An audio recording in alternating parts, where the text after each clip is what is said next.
एक बुद्धिमान व्यक्ति कभी नहीं कहेगा कि वह बुद्धिमान है, इसीलिए नहीं कि ऐसा कहने से उसकी बुद्धिमत्ता कम हो जाएगी, बल्कि इसीलिए कि वह ऐसा कहने से व्यर्थता को देख पाता है। गौतम बुद्ध के जीवन से जुड़ी हुई एक छोटी सी कहानी जो आपको बताएगी कि वास्तव में बुद्धिमान कौन है। तो चलिए बिना समय गवाए कहानी को शुरू करते हैं।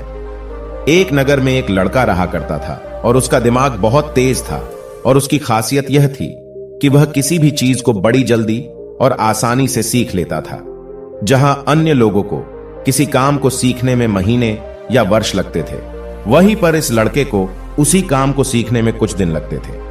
उसकी ख्याति दूर दूर तक फैल गई थी और कहा जाने लगा था कि उस व्यक्ति के जितना बुद्धिमान कोई नहीं है। परंतु वह व्यक्ति तो जानता था कि वह भीतर से क्या है। हर व्यक्ति जानता है कि वह भीतर से क्या है, चाहे वो बाहर से कुछ भी दिखाए। वह व्यक्ति भी भीतर से तो परेशान था, परंतु वह अपने अहंकार से अपनी परेशानियों को ढकना चाहता था। दोस्तों, ज्यादातर लोग ऐसे ही करते हैं। वह व्यक्ति अपनी प्रसिद्धि को और बढ़ाने के लिए तरह तरह के काम सीख रहा था। वह चित्रकारी करना जानता था, वह मूर्ति बना सकता था और वह गीत गा सकता था, और वो दुनिया जहान का हर वो काम सीख चुका था जो उसने अब तक देखे हुए थे। इसीलिए उसे अपनी बुद्धिमत्ता पर अहंकार था, क्योंकि कोई भी साधारण आदमी एक काम कर सकता है या 2 काम कर सकता है या ज्यादा से ज्यादा 3 कामों को कर सकता है, परंतु वह तो सैकड़ों काम को कर सकता था और बहुत अच्छे से कर सकता था। इसीलिए उसे अपनी बुद्धिमत्ता पर अहंकार था। वह इस बात को अंदर ही अंदर मान चुका था कि उसके जितना बुद्धिमान इस दुनिया में कोई भी नहीं है। फिर एक दिन उसका सामना गौतम बुद्ध से होता है। उसे पहली बार एक ऐसा व्यक्ति दिखता है कि जिससे उसे ईर्ष्या होती है। अब तक उसने ऐसे लोग देखे हुए थे जो उससे ईर्ष्या करते थे, और जहां ईर्ष्या होती है वहां तुलना का होना निश्चित है। वह व्यक्ति अपनी तुलना गौतम बुद्ध के साथ करना शुरू कर देता है। वह देखता है कि बुद्ध के पास तो एक भिक्षा का कटोरा है, लेकिन उसके पास धन की कोई भी कमी नहीं है। बुद्ध के वस्त्र तो साधारण से थे, परंतु उसके वस्त्र बहुत कीमती है। बुद्ध तो जमीन पर नंगे पैर चलते हैं, परंतु वह नंगे पैर नहीं चलता। इसी तरह से वो आदमी सैकड़ों चीजों से अपनी तुलना गौतम बुद्ध के साथ करने लगता है, परंतु हर तुलना के बाद भी वह पाता है कि उसकी ईर्ष्या बुद्ध के प्रति 1% भी कम नहीं होती है। वह व्यक्ति मन ही मन सोचता है कि मैं इस भिक्षु से अपनी तुलना क्यों कर रहा हूं, जबकि मेरा जीवन इससे 100 गुना बेहतर है। लोग भी बुद्ध का सम्मान कर रहे हैं। आखिर इसके भीतर ऐसा क्या है जो मुझ में नहीं है और जिसके कारण मेरे भीतर इसके प्रति ईर्ष्या है। बहुत देर अपने मन में उलझे रहने के बाद वह व्यक्ति तय करता है कि वह बुद्ध के पास जाएगा और उनसे पूछेगा कि उनकी उपलब्धि क्या है। वह व्यक्ति अपने सेवकों के साथ बुद्ध के पास जाता है और उनसे कहता है कि मैं इस इलाके का सबसे बुद्धिमान व्यक्ति हूं और आप अपने आसपास जो भी देख रहे हैं मैं वो सब करना जानता हूं। किसी भी कार्य को सीखने में मुझे बहुत ही कम समय लगता है। सभी लोग मेरा सम्मान करते हैं, परंतु इस सब के बाद भी मेरे भीतर आपके लिए ईर्ष्या है। मैं यह जानना चाहता हूं कि आपकी उपलब्धि क्या है। ये सब लोग आपका आदर सम्मान क्यों कर रहे हैं।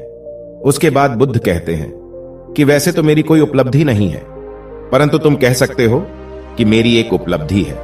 वह व्यक्ति पूछता है कि क्या मैं जान सकता हूं। तो फिर उससे बुद्ध कहते हैं कि मेरी एक उपलब्धि है कि मैं सभी उपलब्धियों को छोड़ चुका हूं। वह व्यक्ति बुद्ध से पूछता है कि मतलब मैं कुछ समझा नहीं। बुद्ध उस व्यक्ति से कहते हैं कि क्या तुम्हें प्रशंसा अच्छी लगती है। वह व्यक्ति कहता है कि प्रशंसा तो सभी को अच्छी लगती है। उसके बाद बुद्ध कहते हैं कि क्या तुम्हें निंदा अच्छी लगती है। फिर वह व्यक्ति कहता है कि भला इस दुनिया में कौन है जिसे अपनी निंदा अच्छी न लगे। उसके बाद बुद्ध कहते हैं कि जो तुम्हें अच्छा लगता है और जो तुम्हें बुरा लगता है, मैं इन दोनों से भी ऊपर उठ चुका हूं।